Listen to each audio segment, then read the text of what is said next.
Saudara-saudari, marilah kita mendengarkan renungan dengan judul Manusia Berharga di Hadapan Allah,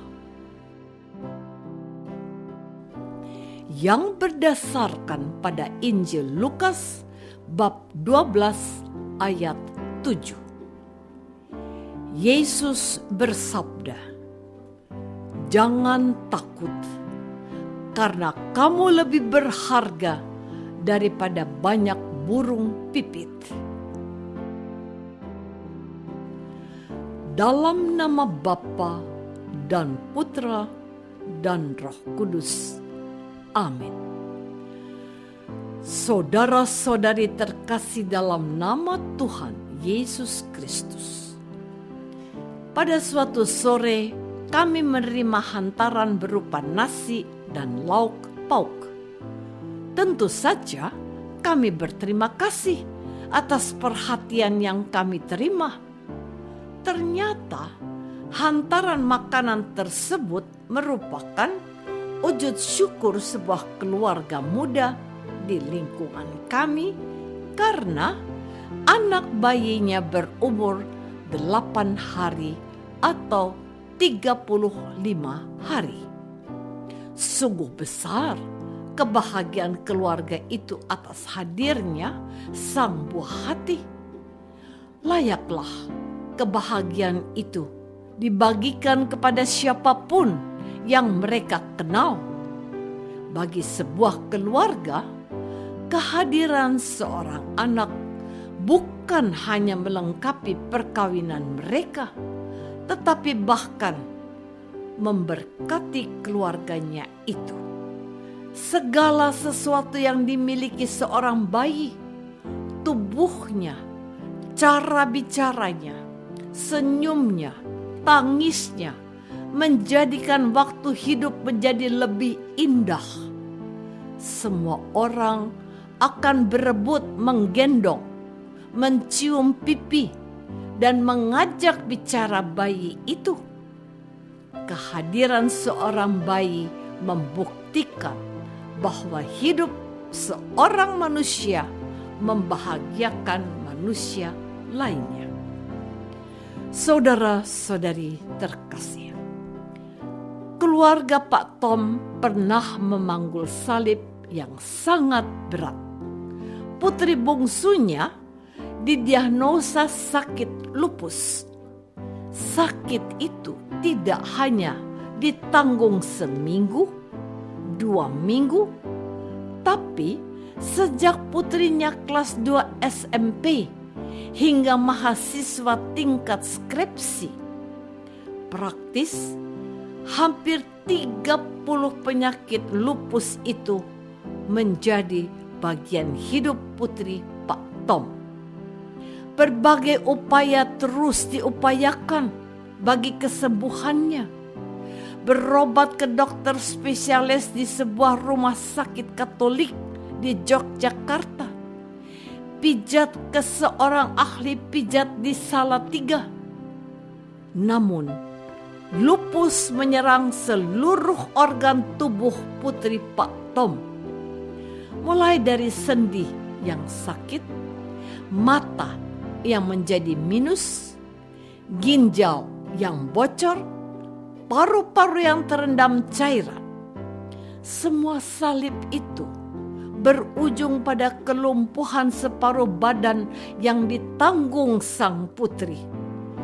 Doa dan penghiburan dari berbagai teman, saudara, umat gereja tak henti-hentinya dilambungkan.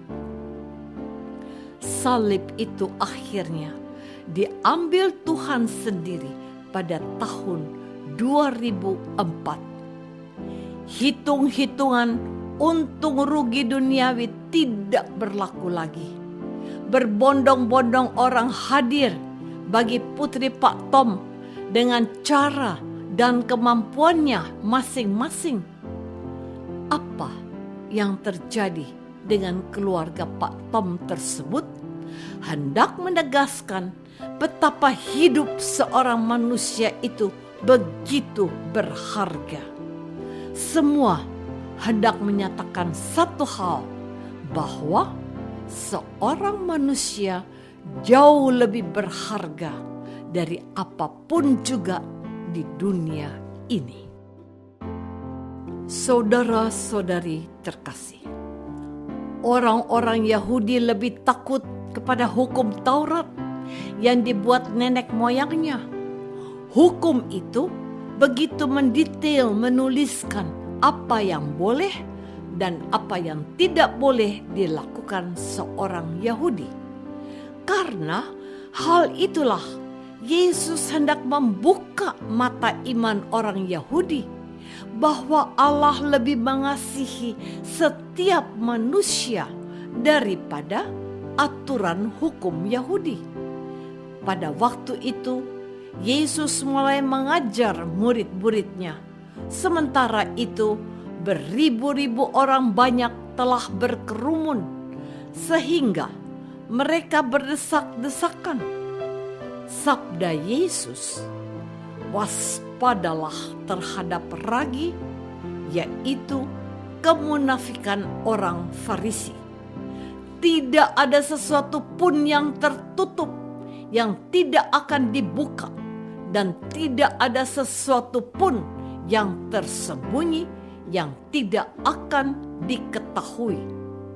Karena itu, apa yang kamu katakan dalam gelap akan kedengaran dalam terang, dan apa yang kamu bisikan ke telinga di dalam kamar akan diberitakan dari atas atap rumah.